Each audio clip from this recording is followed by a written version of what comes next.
बांग्लादेश की प्रधानमंत्री शेख हसीना वहाँ पर कहीं कहीं है और इस वक्त जो है भारत में है, क्या कहेंगे उनको? देखिए, भारत की संस्कृति रही है कि शरणागत को शरण देना, लेकिन जिस तरह से बांग्लादेश के हालात बिगड़े हैं, ये पूरी दुनिया के लिए एक बहुत बड़ा खतरा है। पाकिस्तान के हालात भी बिगड़ रहे हैं।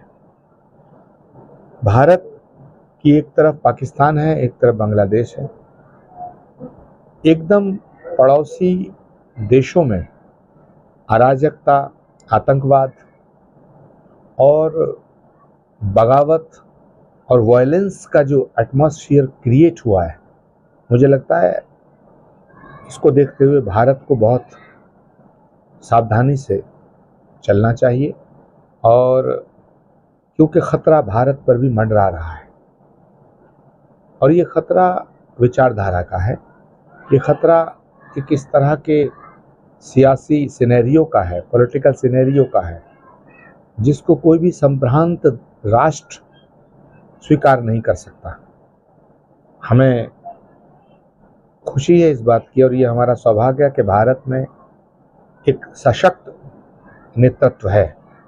नरेंद्र मोदी जी के रूप में, भारत के प्रधानमंत्री के रूप में एक सशक्त, समझदार और समर्थ नेतृत्व है। लेकिन भारत की सरकार को बांग्लादेश और पाकिस्तान की गतिविधियों पर नज़र रखनी पड़ेगी और भारत की जनता को भी देश हित में सोचकर, तमाम पॉलिटिकल पार्टीज को राष्ट्र हित में सोचकर राजनीति के कदम उठाने पड़ेंगे। अपने स्वार्थ में अंधे होकर के राष्ट्र का नुकसान करने वाले सभी नेताओं से मैं अपील करना चाहता हूं कि सियासत अपनी जगह है, सत्ता अपनी जगह है, मगर जब बात राष्ट्र की आए, राष्ट्र के हित की आए, जब बात मुल्क की आए, तो वहाँ अपना स्वार्थ छोटा पड़ जाता है। हम सियासत की बलि देश को नहीं चढ़ा सकते। सियासत देश के लिए होनी चाहिए, देश सियासत की बलिवेद पर भेंट नहीं चढ़ना चाहिए। तो राष्ट्र की एकता प्रथम है, राष्ट्र की सुरक्षा प्रथम है। राष्ट्र की सुरक्षा को भी भयंकर खतरा पैदा हो गया है बांग्लादेश और पाकिस्तान की स्थितियों को देखते हुए।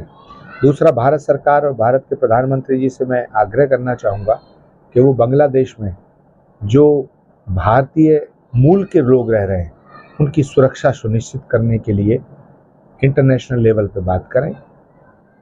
एक और गंभीर दुखद सूचना मिल रही है कि बांग्लादेश में रहने वाले हिंदुओं को मारा जा रहा है, पीटा जा रहा है, जलाया जा रहा है।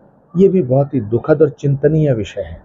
तो मैं भारत के प्रधानमंत्री जी से ये भी निवेदन करना चाहूँगा कि किसी भी सूरत में बांग्लादेश में जो हो रहा है उसको रुकवाने के लिए अंतर्राष्ट्रीय स्तर पर वो पहल करें, क्योंकि नरेंद्र मोदी जी सिर्फ भारत के ही नेता नहीं हैं, विश्व के सशक्त और समर्थ नेताओं के रूप में उन्होंने अपनी पहचान बनाई है। इसलिए पूरी दुनिया को नरेंद्र मोदी जी से अपेक्षा है कि वो बांग्लादेश में जो हो रहा है इस घटनाक्रम पर नज़र भी बनाए रखेंगे और वहाँ की समस्याओं को, वहाँ इंसानियत के नाते और अंतर्राष्ट्रीय संबंधों के नाते उसको, उस समस्या को सुलझाने के लिए कोई ना कोई ठोस फैसला लेंगे।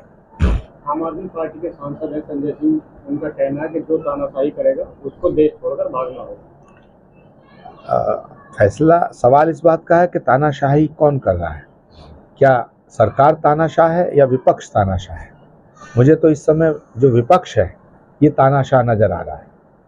चाहे वो अयोध्या की घटना हो, चाहे वो भारत की संसद का निर्माण हो, चाहे वो सर्जिकल स्ट्राइक हो, चाहे वो 370 हटाने का फैसला हो, चाहे वो सुप्रीम कोर्ट का कोई फैसला हो, विपक्ष न संविधान में विश्वास रखता है, विपक्ष न सभ्यता में विश्वास रखता है, विपक्ष न संस्कृति में विश्वास रखता है।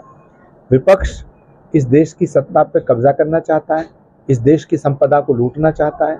अपने अपने गिरेबान में झांक के सबको देखना चाहिए। सरकारें सबने चलाई हैं, कल पंडित नेहरू जी से लेकर के डॉक्टर मनमोहन सिंह जी तक और आज नरेंद्र मोदी जी का कार्यकाल, इस सब की समीक्षा अगर निष्पक्ष तरीके से की जाए तो निसंदेह मैं कह सकता हूँ कि आज भारत विश्व के स्तर पर जिस तरह भारत का गौरव बढ़ाने का काम नरेंद्र मोदी ने किया है, उससे हर एक भारतवासी को खुश होना चाहिए। मगर अफसोस की बात यह है कि विपक्ष सरकार से दूर होने के बाद सरकार की नीतियों की आलोचना करने की बजाय नरेंद्र मोदी से नफरत करना शुरू कर दिया है। नरेंद्र मोदी से नफरत करता है और नरेंद्र मोदी से नफरत करते करते वो देश से नफरत करना उसने शुरू कर दिया है। ये दुर्भाग्यपूर्ण है।